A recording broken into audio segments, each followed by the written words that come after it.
लोक गायिका तो छोड़िए, आप लोकल गायिका कहा जाए तो ही ठीक है।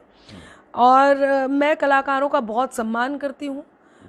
मुझे अभी तक यहाँ पर भी यही लग रहा था कि भाई कलाकार हैं, इनका सम्मान किया जाना चाहिए। लेकिन बात जब देश के अस्मिता पर आ जाए, बात जब देश से गद्दारी करने पर आ जाए, बात जब दुश्मन का हथियार बनने का आ जाए, तब ऐसे में अनामिका अंबर को अपनी बात कहनी होती है।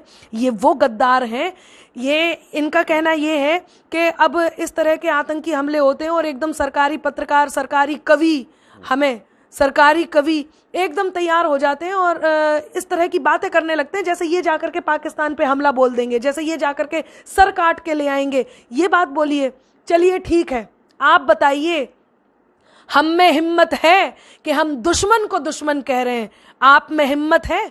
आप जो कह रहे हो कि आप सरकार से सवाल पूछ रहे हो, अभिव्यक्ति की आज़ादी का देश है, बेशक पूछिए, सरकार से सवाल पूछने से कौन रोकता है? पत्रकार भी पूछते हैं, हम भी पूछते हैं, सबको पूछना चाहिए। लेकिन आप उस राज्य की सरकार से सवाल क्यों नहीं पूछते हैं जिस राज्य में आपको भाजपा नहीं दिखती है? आप बंगाल से सवाल क्यों नहीं पूछ रहे? वहां पे भी तो लोग मर रहे हैं, वहां पे तो आपका मुंह नहीं खुलता है। आप और दूसरे किसी और शासित राज्य में सवाल क्यों नहीं पूछते हैं? पूछिए सवाल। आज जिस समय पूरे तब ऐसे में अनामिका अंबर को अपनी बात कहनी होती है। ये वो गद्दार हैं, ये इनका कहना ये है कि अब इस तरह के आतंकी हमले होते हैं और एकदम सरकारी पत्रकार, सरकारी कवि, हमें सरकारी कवि एकदम तैयार हो जाते हैं और इस तरह की बातें करने लगते हैं जैसे ये जाकर के पाकिस्तान पे हमला बोल देंगे, जैसे ये जाकर के सर काट के ले आएंगे। ये बात बोलिए, चलिए ठीक है, आप बताइए, हम में हिम्मत है कि हम दुश्मन को दुश्मन कह रहे हैं?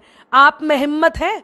आप जो कह रहे हो कि आप सरकार से सवाल पूछ रहे हो, अभिव्यक्ति की आज़ादी का देश है, बेशक पूछिए, सरकार से सवाल पूछने से कौन रोकता है? पत्रकार भी पूछते हैं, हम भी पूछते हैं, सबको पूछना चाहिए। लेकिन आप उस राज्य की सरकार से सवाल क्यों नहीं पूछते हैं जिस राज्य में आपको भाजपा नहीं दिखती है? आप बंगाल से सवाल क्यों नहीं पूछ रहे? वहां पे भी तो लोग मर रहे हैं, वहां पे तो आपका मुंह नहीं खुलता है। आप और दूसरे किसी और शासित राज्य में सवाल क्यों नहीं पूछते हैं?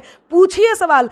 आज जिस समय पूरे देश को एकजुट होने की आवश्यकता आई है, जिस समय विपक्ष भी पक्ष के साथ खड़ा है, सरकार के साथ खड़ा है, आप इस समय जाकर के दुश्मन का हथियार बने हो। आपकी भाषा दुश्मन की हथियार बनी हुई है। धिक्कार है आप पर कि हम पर सवाल उठा रहे हो कि हमारी भाषा, आपकी भाषा उसका हथियार है। हम में हिम्मत है कि हम ललकार रहे हैं, हम में हिम्मत है, हम लोगों में ऊर्जा जगा रहे हैं, देशभक्ति जगा रहे हैं। आप क्या कर रहे हो? आप नफरत फैला रहे हो। आप दुश्मन को यह बता रहे हो कि आपकी कोई गलती नहीं है। आतंकवादी हमले आपने नहीं करे, दुश्मन आप शांति से बैठो। आतंकवादी हमले तो हमारे घर में किए गए हैं। प्रधान सेवक पर आप आरोप लगा रहे हो। माफ कह रहे हैं, सवाल कर रहे हैं। माफ कीजिएगा, सवाल करने में और आरोप लगाने में उतना ही अंतर है जितना अंतर यहां चल रहा है। ऐसे में केवल और केवल आपको गद्दार कहा जाएगा, आपको देशद्रोही की श्रेणी में रखा जाएगा। और मेरी ये पंक्तियां आपको सप्रेम भेंट करती हूं, सुने। कौन है आप? कि रूप सजीला सोने जैसा, फितरत में अय्यारी है।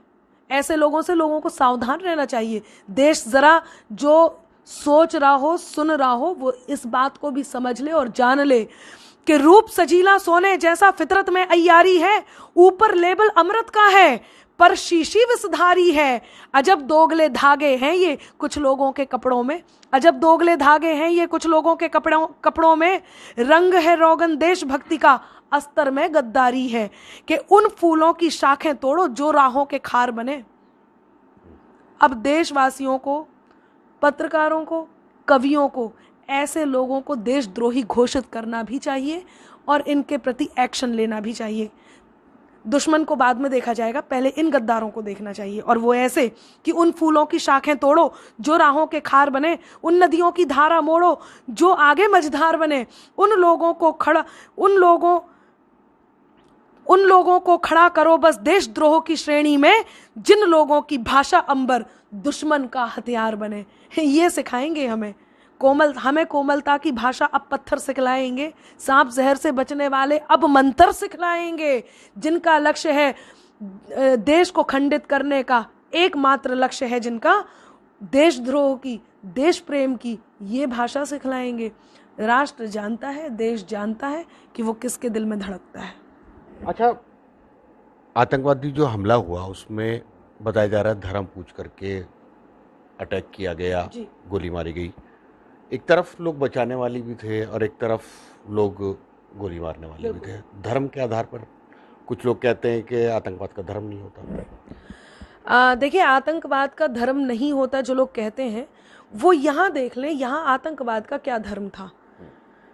जब ये पूछा गया यदि आतंकवाद का धर्म नहीं होता तो सीधे पूछते भारतीय हैं। अभी एक नेताजी का बयान मैं सुन रही थी 2 दिन पहले, वो कह रहे थे उनके लिए हम सिर्फ भारतीय हैं, उनके लिए सिर्फ हम भारतीय हैं। जो लोग ये नफरत फैला रहे हैं वो इस नफरत को ना फैलाएं। भाई कौन फैला रहा है नफरत? आप ये देखो, नफरत तो वो फैला के गए हैं, नफरत फैला के गए, खून फैला के गए, दहशत बो करके गए, खौफ डाल करके गए और कुछ लोगों को भुखमरी कगार पर छोड़ करके गए, पर्यटकों का आना बंद कर दिया। देश में जो कुछ करके गए हैं ये वो करके गए हैं। उन्होंने ये नहीं पूछा कि आप पाकिस्तानी हो कि भारतीय हो, उन्होंने ये पूछा आप हिंदू हो कि मुस्लिम हो। उन्होंने कपड़े उतार कर चेक किया कि आप हिंदू हो कि मुस्लिम हो। तो ये तो सिद्ध हो गया कि वो क्या कह करके गए हैं और उधर उन्होंने आतंकवाद का क्या धर्म बताया है। लेकिन यही एक बात और मैं कहूँगी, जिन लोगों ने मदद की है, जो लोग देश के साथ खड़े हैं, उनको भी याद रखा जाएगा और जिन्होंने एक तीर से कई निशाने लगाने का प्रयास किया है उन्हें भी याद रखा जाएगा। छोड़ा किसी को नहीं जाएगा। जो देश के दिल में रहते हैं, देश जिनके दिल में रहता है, धर्म कोई भी हो, वो हिंदू है, हिंदुस्तानी है। मैं फिर कह रही हूँ, मेरी बात को अंडरलाइन किया जाए, जो देश के दिल में रहते हैं, देश जिनके दिल में रहता है, वो हिंदू और हिंदुस्तानी है, चाहे उनका धर्म कुछ भी हो। एक बात कहती हूँ, तुम्हारे दिल में रहता जो वही अरमान दिल में है। उस्मान जी आपसे कह रही हूँ, तुम्हारे दिल में रहता जो वही अरमान दिल में है। मेरा मजहब कोई भी हो मगर ईमान दिल में है। अमीरी ये अता की है कलम देकर मुझे रब ने, मोहब्बत शायरी में और हिंदुस्तान दिल में है। तो याद सबको रखा जाएगा, चाहे वो कोई भी हो।